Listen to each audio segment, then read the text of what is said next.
Lead story in a moment, but first, Public Enterprises Minister Pravin Gordhan has presented a new comprehensive roadmap to save struggling Eskom. He's repeated plans to break the power utility up into three separate entities, namely transmission, generation and distribution. Gordhan also says a new CEO will be announced soon. Moloko Moloto has been tracking that story and joins us now live. So Moloko, the unbundling of Eskom as the core strategy as it moves forward, quite back in focus today. Hello, Tembegile Mkhototo. Well, there is a general acknowledgement that Eskom actually is, in its current form, it is the biggest threat to our economy, hence it requires some intervention. And Minister Pravin Gordhan of Public Enterprises emphasized that Eskom in its current form is just too big to manage. Now, he announced that it would be separated into three entities, as you said, generation. That's where we're going to see at least the current 16 or 15 power plants being clustered into three categories or components, and they will generate electricity. They will compete with one another. They are still owned by Eskom, and they will be selling electricity generated to the second component of Eskom, which is the transmission. Now, the transmission will now sell to distribution. The minister says that competition is essential and healthy for our economy. But let's get some reaction. Chris Yelland, energy analyst from e-publishers, I beg your pardon. Chris, I mean, why should we really be optimistic and hopeful? Is this the panacea? Well, we've seen today a broad framework, a broad plan, a road ahead that tells us broadly the direction we need to take. But there's still a lot of detail work that's got to be resolved. But we cannot wait until we've crossed every T and dotted every I. These are complex plans, and it's not possible to settle every detail before we make a start. So I believe it's really important, now that we know the broad direction, that we should make a start on this road and deal with the problems and issues as they arise. That is normal, that is natural.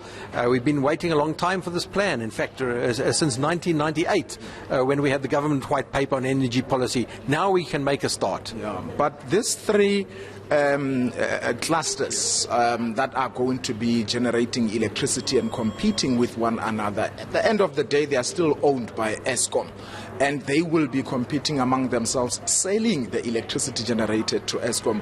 Make sense of that type of competition, really? It doesn't make sense to me. Yeah, at first it is internal competition, but that is not the end state. The end state is a real competition by separate generating companies that are not part of Eskom, that are independent from Eskom. So I'm looking to see this as a step along the way towards proper unbundling, the creation of independent generators from the old Eskom, as well as public-private partnerships going forward, as well as a couple of hundred independent power producers and several thousand small-scale embedded generators in industrial and commercial operations throughout South Africa, as well as municipal generators where municipalities will also generate electricity. So the ultimate vision is not internal competition by Eskom generators, but a truly competitive electricity market that is administered by the independent system and market operator, the former grid company of Eskom. Chris, I mean, organized labor within Eskom is very worried that there will possibly be job losses, and to that extent, National Union of Mine Workers intends on marching on the ANC's national headquarters over this. Can we really say, with this process about to unfold, there will be no job losses? I must say, I think organized labor should be more worried about job losses if we continue as we are, because at the moment the entire electricity supply industry, from Eskom through to the municipal distributors, is not functioning properly. And if we just think we can carry on as we are, Eskom is in danger of collapsing, with massive impacts to the whole economy, which will affect millions and millions of jobs, not just at Eskom, but across the whole economy. It's been widely stated, and it's true, that Eskom, as it is structured at the moment, is the biggest threat to the South African economy. So Labour, I think, should get behind this plan, because if it doesn't, and the economy fails, millions of jobs are at stake. I want to ask you this final question. The coal suppliers have increased their prices shortly after Eskom made an announcement that it will be issuing out a multi-billion rand tender to supply coal to its plants, mainly in Mpumalanga. And we also have the expensive renewable energy by independent power producers. I think the Eskom paid 24 billion rand to the IPPs and about 64 billion rand to coal suppliers and as well as diesel suppliers.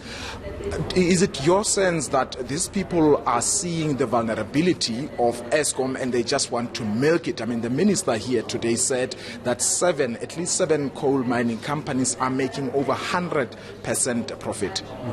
I think one's got to understand that coal mining companies are in the business of mining coal and selling it for the best price that they can get. And the best way to keep prices reasonable is to increase the diversity in the sector and introduce competition in the procurement of coal. The question often arises, what is the right price of coal? The right price of coal is not what government thinks or what Eskom thinks. The right price of coal is a price that can be reached between willing buyers and willing sellers in a truly competitive market. So my view is that one shouldn't try and administer the prices, but should try and encourage competition and avoid collusion between the suppliers. Thank you, Chris. Thank you so much for your time. I know that my colleagues are waiting for you elsewhere. Thank you so much. Well, Thembekile, there you have it. The reality is that this South Africans will be hoping that it will work because, as we all know, Eskom is right at the center of our economy, and if it fails, the entire economy will fail as well.